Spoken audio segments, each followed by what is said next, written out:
প্রিয় শিক্ষার্থীরা, আজকে তোমাদের যে বিষয় সম্পর্কে একটু ধারণা দেব সেটা হলো যে ধাতু সমূহের সক্রিয়তার সিরিজ।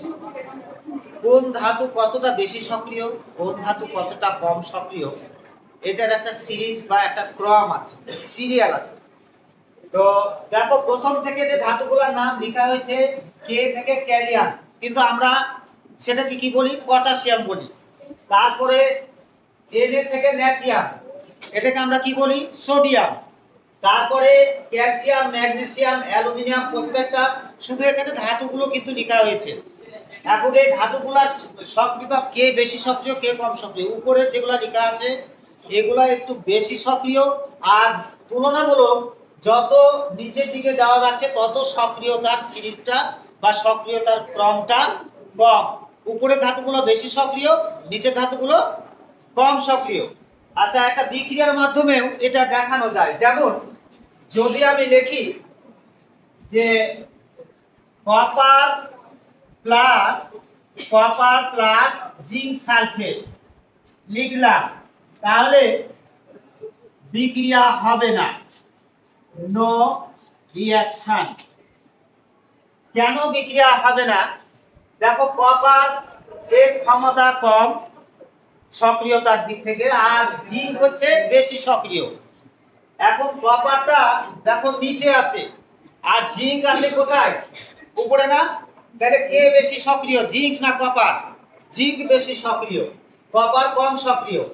এই জন্য কপার এই সালফেটের কাছ থেকে জিঙ্ককে সরাতে পারবে না, এই জন্য বিক্রিয়াটা হবে না। আর যদি আমরা লিখি যে জিঙ্ক প্লাস কপার সালফেট, তাহলে কি হবে? তাহলে zinc sulphate plus copper, zinc কপারকে প্রতিস্থাপিত করলো। এই বিক্রিয়ার নাম হচ্ছে প্রতিস্থাপন বিক্রিয়া। কপারকে সরায় দিল কার কাছ থেকে? সালফেটের কাছ থেকে। কপারকে সরায় দিয়ে জিঙ্ক সালফেটের সাথে যুক্ত হয়েছে, কপার কিন্তু আলাদা করে ফেলেছে, কারণ জিঙ্কের ক্ষমতা বেশি, এই জন্য কপারকে সালফেটের কাছ থেকে সরাই দিয়েছে। কপারকে সালফেটের কাছ থেকে সরাই দিয়ে জিঙ্ক সালফেটকে গ্রহণ করেছে, করে দেখো সালফেটের সাথে বিক্রিয়া করে জিঙ্ক সালফেট আর কপার তৈরি হয়েছে। তাইলে ক্ষমতাটা কার বেশি, জিঙ্কের না কপারের? জিঙ্কের বেশি ক্ষমতা ছিল বলেই কপারকে সরাতে পারেছে। বাইরে বলছে যে সালফেট আমার বলে সালফেটের সাথে দেখো এক জায়গায় কি করছে, একটা যৌগ উৎপন্ন করেছে, আর কপার আলাদা হয়ে গেছে। এরপরে দেখো, এটা গেল তাহলে সক্রিয়তার সিরিজের কারণে এই ঘটনাটা ঘটে। এখন আমরা আসি ধাতু সমূহের মধ্যে কতগুলো আছে নরম ধাতু, কতগুলো আছে শক্ত ধাতু। তো কয়েকটা নরম ধাতুর নাম লিখে দিলাম। কয়েকটি নরম ধাতু যা ছুরি দিয়ে কাটা যায়, যা ছুরি দিয়ে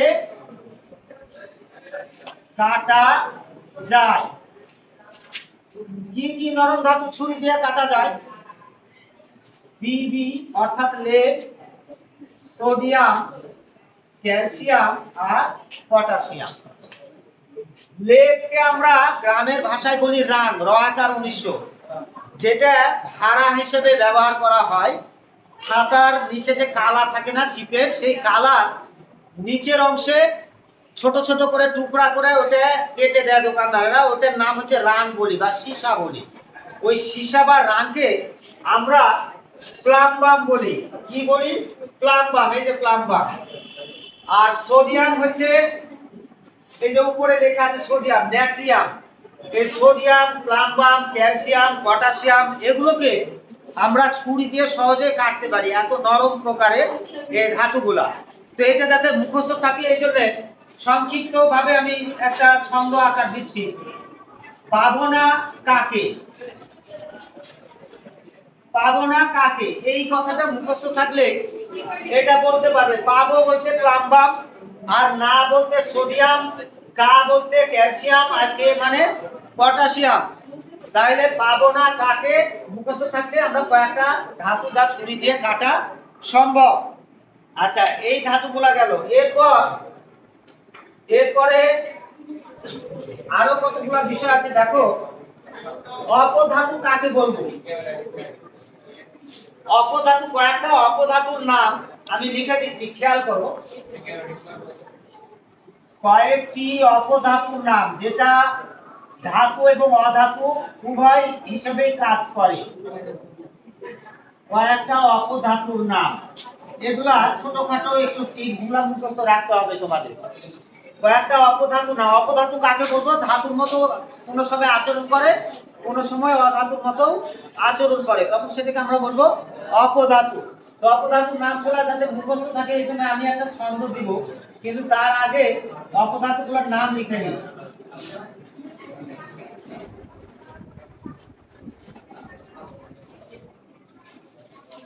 এটার নাম হচ্ছে জার্মেনিয়াম।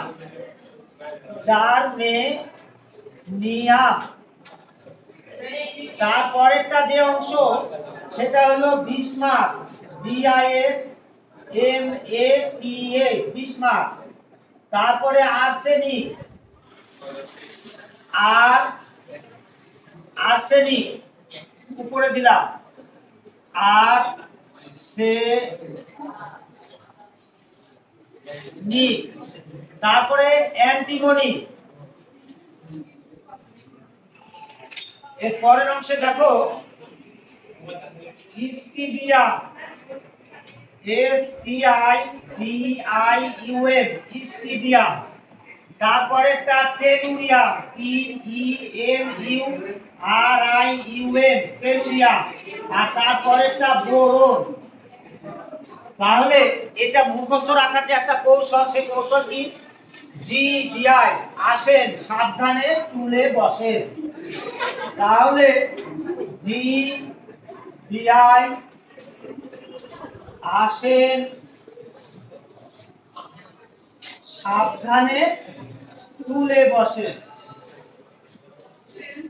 টেলুরিয়াম থেকে তুলে, বোরন থেকে বসেন। জি থেকে হচ্ছে জার্মেনিয়াম, এই যে জি থেকে জার্মেনিয়াম। বিআই বিসমার্ক, বিআই যেটা সেটা হচ্ছে বিসমার্ক। আসেন হচ্ছে আর্সেনিক। সাবধানে যেটা সেটা হচ্ছে অ্যান্টিমনি, স্টিবিয়াম। টেলুরিয়াম থেকে তুলে, বোরন থেকে বসে। আবার আরো কতগুলো ধাতুর নাম। মুদ্রা ধাতু, যেটা দিয়ে আমরা টাকা পয়সা বানাতে দেখি, টাকা পয়সা যেগুলো বানায়, পয়সা বানাবে, টাকা বানায়, সেগুলো হচ্ছে মুদ্রা ধাতু। সেটা হচ্ছে মুদ্রা ধাতু মোট তিনটা মুদ্রা ধাতু যেটা তৈরি করা হয় তোমার এই ইয়ে থেকে, ধাতু থেকে। যেমন সিলভার, গোল্ড আর তামা। সিলভার, গোল্ড আর কপার বা তামা, এই তিনটা ধাতু দিয়ে মুদ্রা তৈরি করা হয়। আগে সোনা দিয়ে কিন্তু টাকা পয়সা তৈরি করা হতো শায়েস্তা খান আমলে। তারপরে তামা দিয়ে টাকা পয়সা তৈরি করা হতো, সিলভার দিয়েও তৈরি করা হতো। এই জন্য এটা মুখস্থ রাখার কৌশল। আজ আসার কথা, আজ আসার কথা কার? বন্ধুর আজকে আসার কথা, আজ আসার কথা। আজ বলতে আর্জেন্টাম, আসার বলতে ওয়ারাম, আর কথা বলতে কাবরাম। তো ধন্যবাদ শিক্ষার্থীরা, আজকে এই পর্যন্ত।